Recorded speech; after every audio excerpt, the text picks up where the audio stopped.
The mic behind. My name is Pascal. I'm a teacher by profession. I'm a Christian. Taking for granted that you agree the Gospels translated in English, which we Christians believe, I will quote these examples. Number one, in all the four Gospels, when Christ came out of the waters of baptism, there was a voice from heaven saying, "This is my beloved Son, in whom I am well pleased. Listen you to him." In the same way, number two, on Mount Tabor, when he was transfigured and when his face shone like the sun, there was a voice from heaven saying, "This is my beloved Son, in whom I am well pleased. Listen you to him."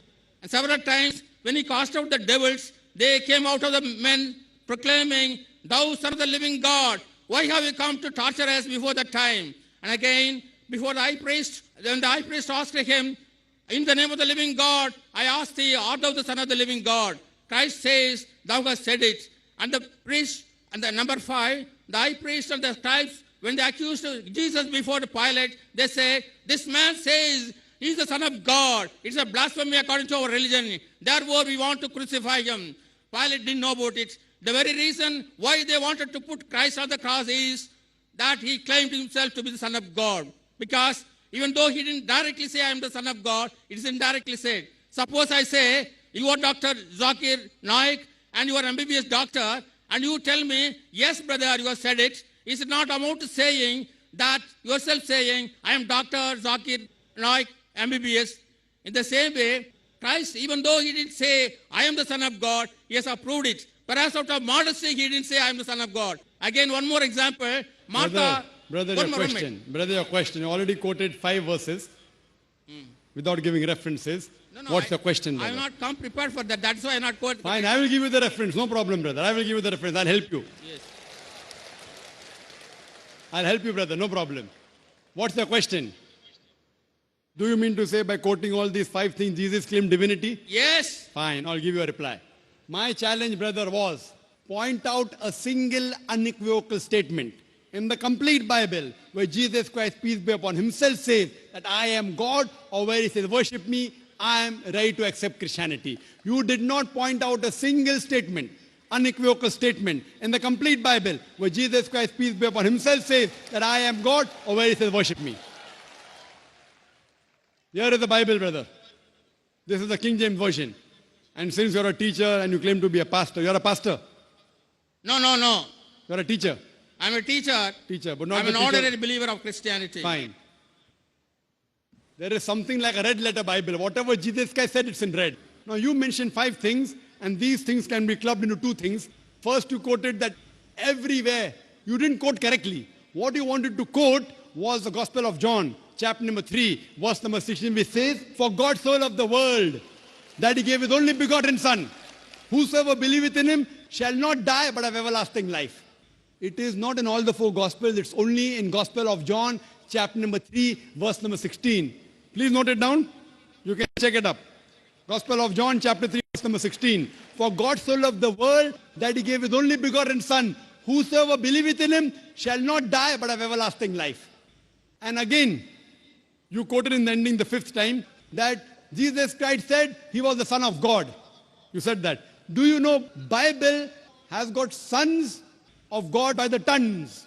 If you read the Bible, Adam was the son of God, peace be upon him. Ephraim was the son of God.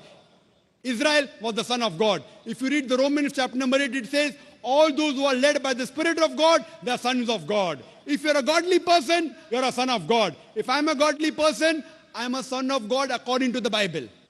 But they say, no. Jesus Christ is not a normal son. He is the begotten Son.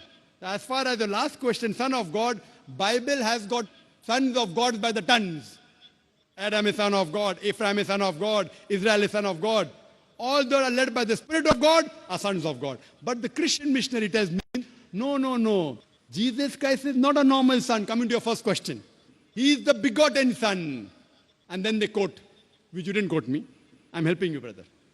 Gospel of John, chapter 3, verse number 16. "For God so loved the world that he gave his only begotten Son. Whosoever believeth in him shall not die but have everlasting life." Brother, do you know the meaning of the word begotten?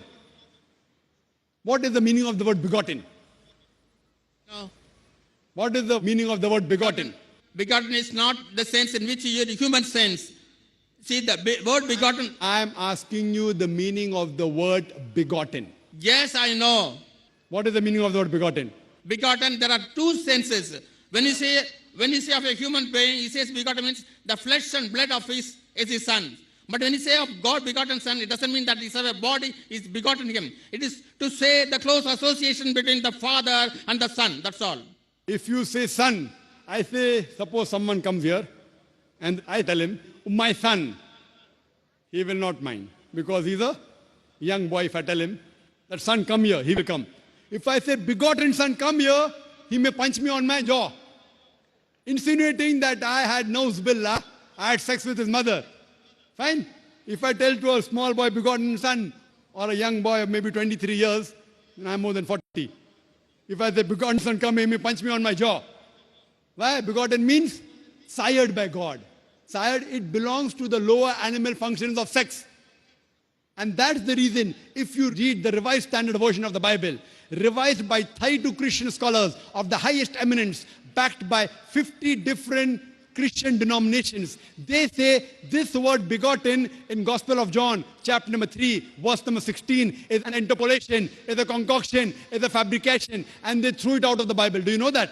If you read the Revised Standard Version of the Bible, which is the bestseller, revised by 32 Christian scholars of the highest eminence, backed by 50 Christian denomination, they say this word begotten is an interpolation, is a concoction, is a fabrication. So the word begotten has been thrown out. So if you say son, God has got sons by the tons in the Bible. So coming to your first question and the last question, I've answered it. Coming to your second and third, which you mentioned, that he drove out devils.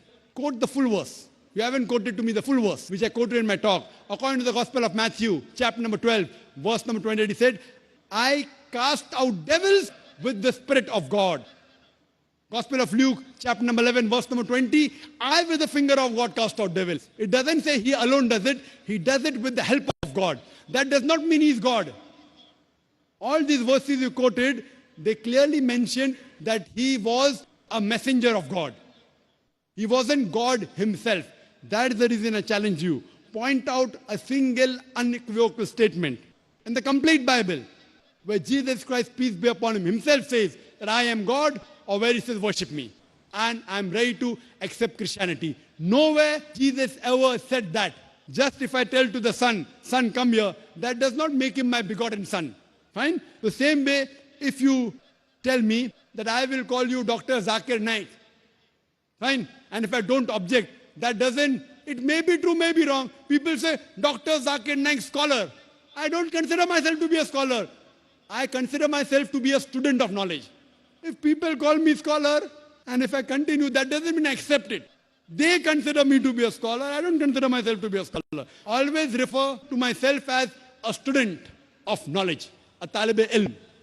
So you, what you have to point out from the Bible is, anywhere in the Bible, it should be in red letter. Red letter means the words of Jesus Christ, peace be upon him.